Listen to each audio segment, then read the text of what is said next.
I think Jay Powell's comments yesterday that the labor market is hot is suggestive that the Fed thinks that they can get really aggressive in raising rates and not cause people to lose their jobs.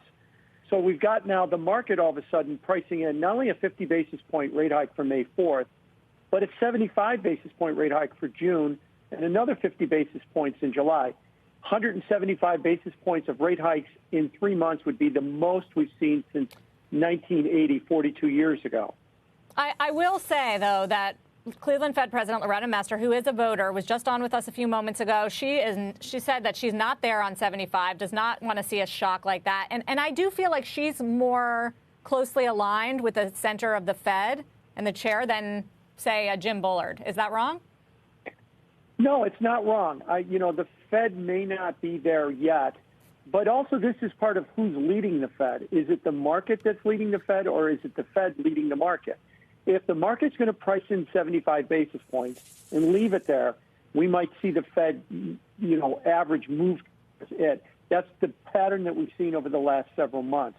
Either way, it looks like there's a realization that this Fed is very serious about inflation. It is going to raise rates and raise rates aggressively.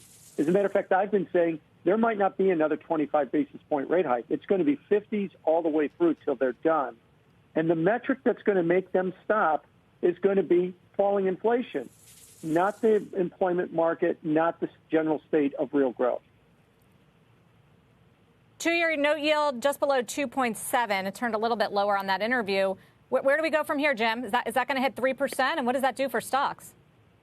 Well, unfortunately, the history has been that when you see epic moves in the bond market, and this, from a total return basis, using interest rates and prices, is the worst market we've seen in the history of statistics, which goes back to the mid-'70s.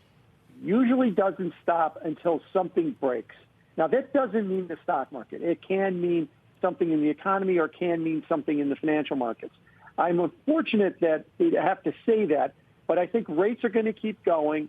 Yeah, they could probably continue to move higher from here until we finally get to that point that something is put offsides, and then we'll probably see some kind of a rally in the bond market. So it's too early to start looking for some kind of a peak in interest rates. And the stock market, I think, is finally coming to that realization.